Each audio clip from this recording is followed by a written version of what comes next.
Henri Bourget, bonjour.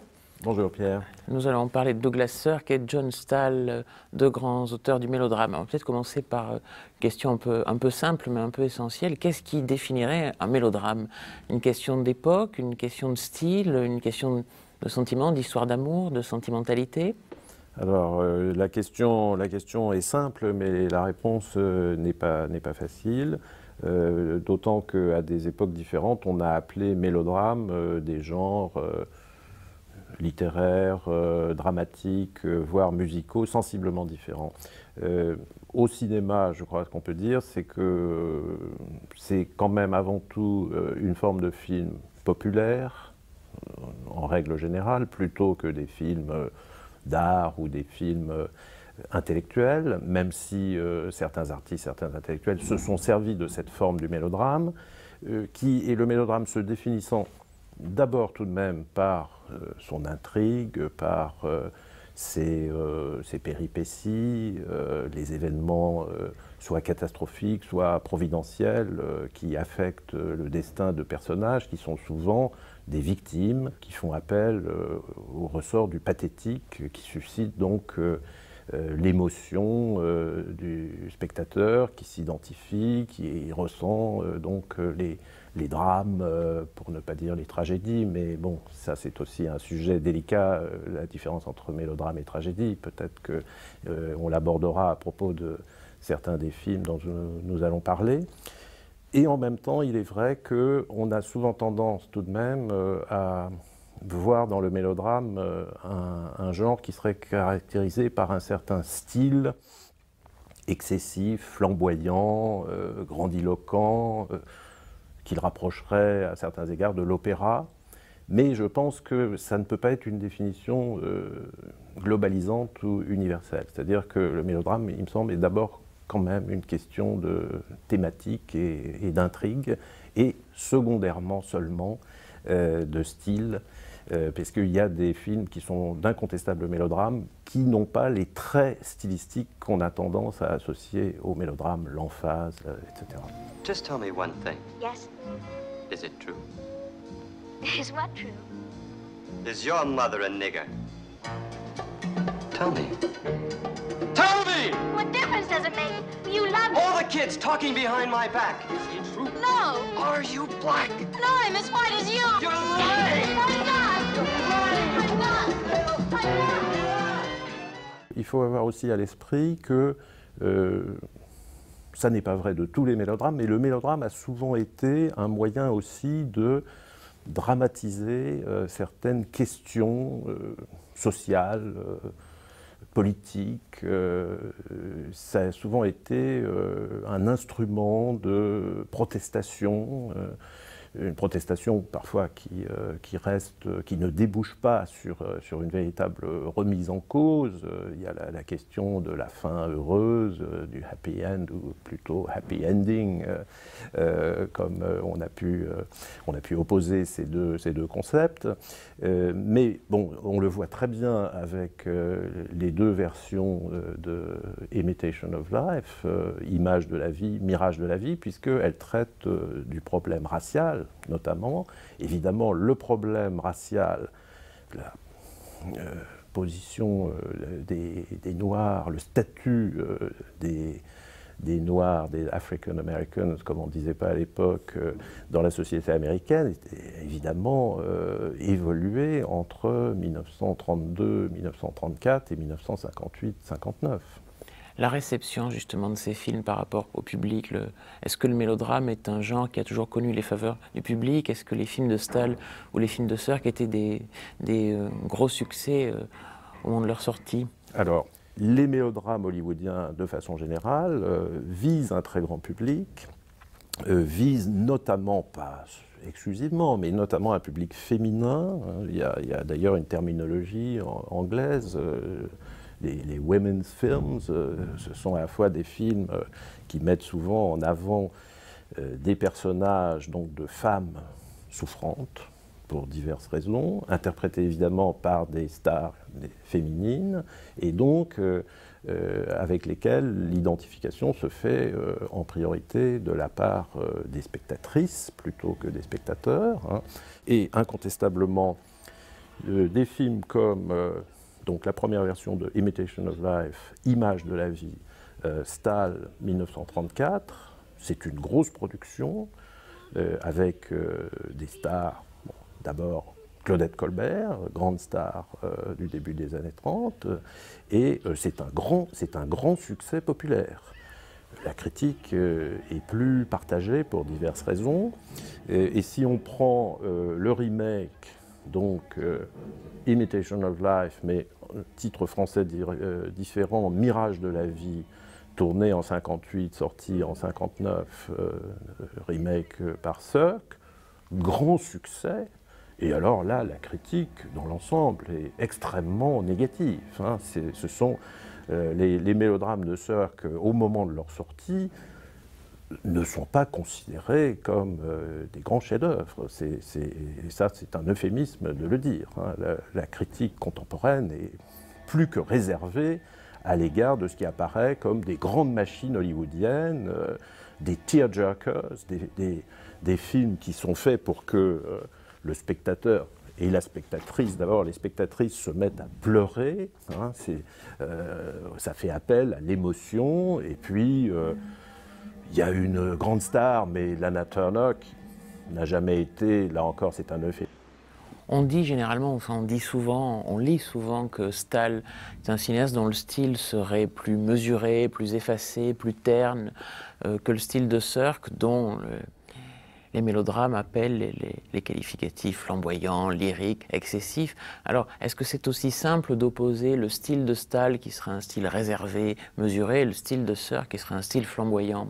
Je crois que quand on compare les deux versions de Imitation of Life, donc Image de la vie, Stahl 34, et Mirage de la vie, Sirk 59, là, la différence est tout à fait flagrante. De même qu'elle l'est d'ailleurs entre les deux versions du Secret magnifique. Mais ce qui me paraît intéressant, c'est que dans la version Stahl de Imitation, la retenue stylistique, qui n'est pas, encore une fois, qui n'est pas la banalité, parce que je crois qu'il y a des images tout de même très fortes dans le film. Mais donc cette retenue, elle sert le sujet. C'est-à-dire qu'on est aussi, évidemment, à l'époque de la mise en place du code d'autocensure, et une époque où faire un film sur les relations interraciales entre blancs et noirs est un sujet extraordinairement sensible. Et il y a une séquence de la version Stahl qui est très frappante à cet égard, c'est une scène entre les deux personnages principaux, les deux femmes, donc il y a ce sont deux mères qui sont veuves et donc qui élèvent leurs filles et qui essayent de mener de front une vie professionnelle et une vie familiale. Donc déjà, c'est intéressant puisque des femmes qui mènent une vie professionnelle indépendante à cette époque-là, c'est un sujet déjà un petit peu inhabituel, mais en plus, donc, l'une est blanche, l'autre est noire, et elles ont une conversation, et puis amicale, semble-t-il, et puis fin de la conversation, et c'est une caméra objective, il n'y a pas d'effet appuyé, effectivement, mais c'est la litote qui va faire fonctionner la conclusion de cette séquence.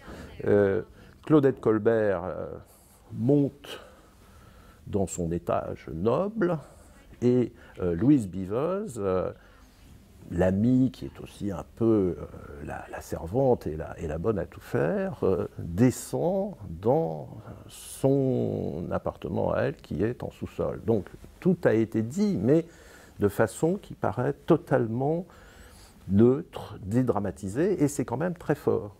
Alors, quand on compare Mirage de la vie de Sirk, évidemment, on est stylistiquement aux antipodes.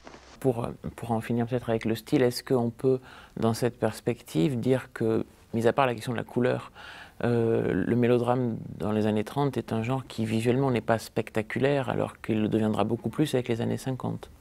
Je crois que oui, ça c'est globalement, ça me paraît incontestable, et une des différences assez frappantes entre les films de Stahl et les films de Sirk qui, dans un certain nombre de cas, sont des remakes des films de Stahl.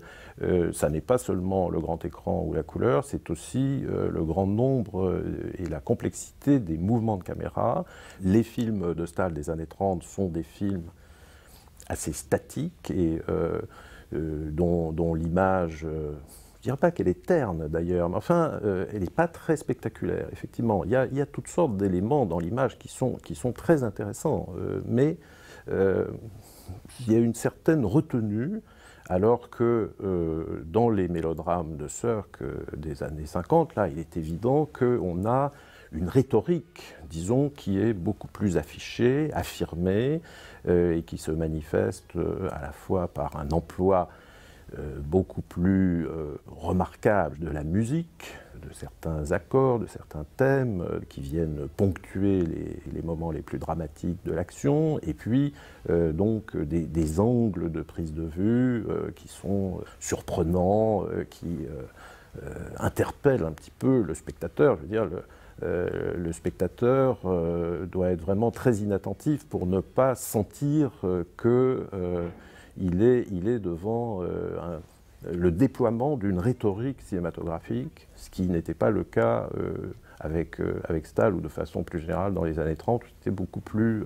Une autre idée, non pas reçue, mais qui a eu un certain retentissement sur Sirk, c'est l'idée de l'ironie de ses œuvres, l'ironie de son style. Il a eu, lui a eu l'idée, et puis finalement c'est une idée qui n'a pas été très heureuse, de prononcer le terme donc d'ironie en parlant de la structure du Secret magnifique ou de Tout ce que le ciel permet.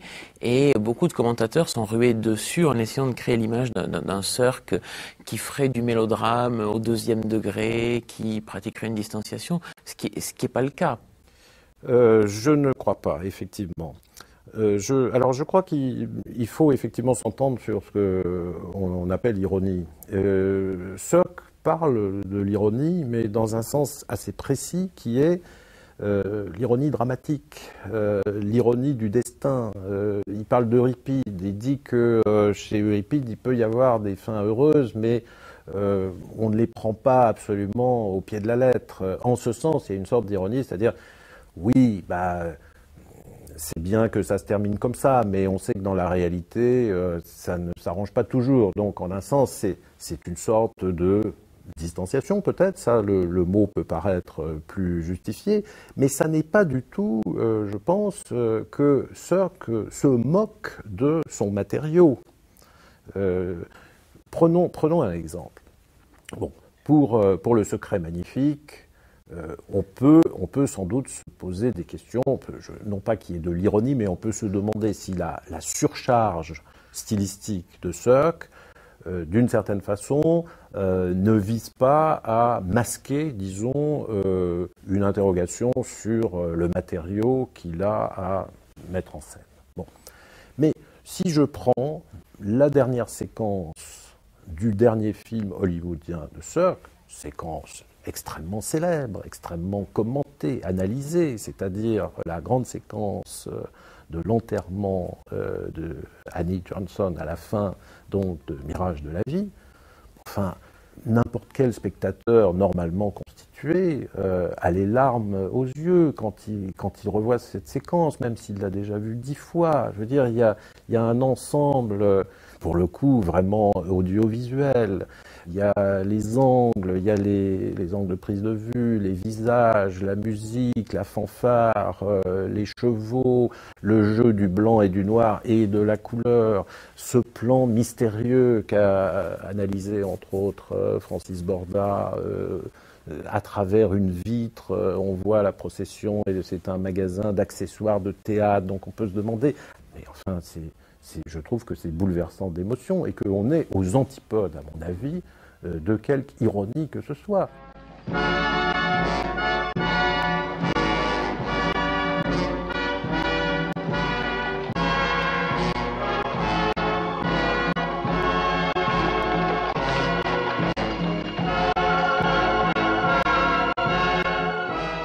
Sirk était un grand lettré qui connaissait très bien la littérature classique grecque, mais bien sûr allemande, Shakespeare, etc., la littérature américaine, mais qui avait aussi un intérêt pour les formes de littérature populaire et qui savait que travaillant dans un studio hollywoodien à l'époque qui est encore l'époque du système des studios et du système des stars, il a activement contribué à lancer des stars comme Rock Hudson et John Gavin.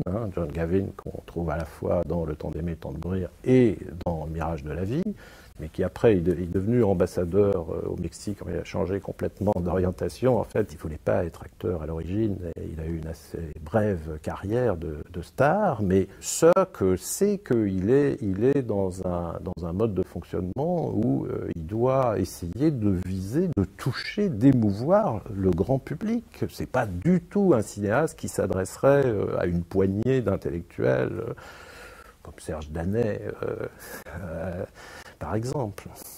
Des pierres qui luisent dans le générique de Mirage de la vie, une aveugle dans Le Secret magnifique, cet enterrement vu à travers une vitre à la fin du Mirage de la vie. Encore, Sirk aimait à répéter qu'il était obsédé par les vitres, par les miroirs. Il citait Saint Paul, je crois, c'est une constante, ça.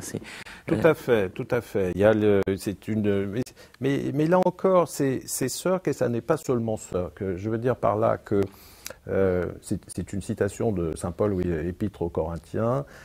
C'est l'idée que tant que nous vivons notre vie terrestre, nous voyons tout comme dans un miroir obscurément. Alors en anglais c'est through a glass darkly, mais c'est pas une vitre, c'est vraiment un miroir, c'est a looking glass.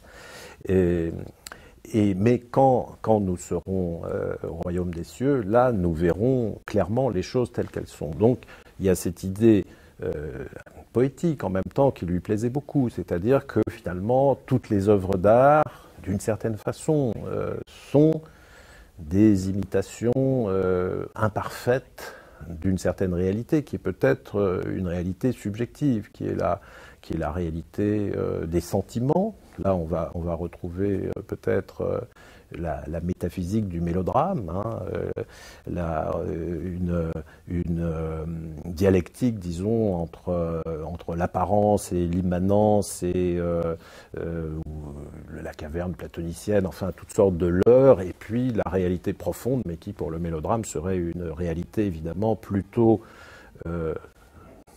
sensitive. C'est pas l'homme est un roseau pensant, c'est l'homme est un roseau aimant, un roseau sensible. On retrouve l'idée du pathétique, des personnages de victimes, etc. Mais il faut se rendre compte aussi que cette phrase de Saint Paul, qui pour nous n'est pas très familière, qui ne l'est plus d'ailleurs aux États-Unis, parce que les Américains ne lisent plus la Bible, ils ont encore leurs prédicateurs à moitié fous ou très vénaux, mais ils ne lisent plus la Bible et ne comprennent plus toutes sortes d'allusions bibliques qui leur étaient très familières. On retrouve dans d'autres pays protestants. Il y a un film de Bergman qui s'appelle « À travers le miroir », mais c'est la même citation de Saint Paul. Il y a un écrivain irlandais du 19e siècle, Sheridan Le Fanu, l'auteur de Carmilla, qui a aussi intitulé un de ses recueils de nouvelles « Through a Glass Darkly ». Donc c'était une expression extrêmement répandue. Et là encore, je crois que la culture allemande, luthérienne, kantienne de Sirk, qui est une culture protestante et en même temps libérale, démocratique, rejoignait très souvent sur les valeurs fondamentales, expression peut-être un peu prétentieuse, mais la culture américaine ou le meilleur de la culture américaine.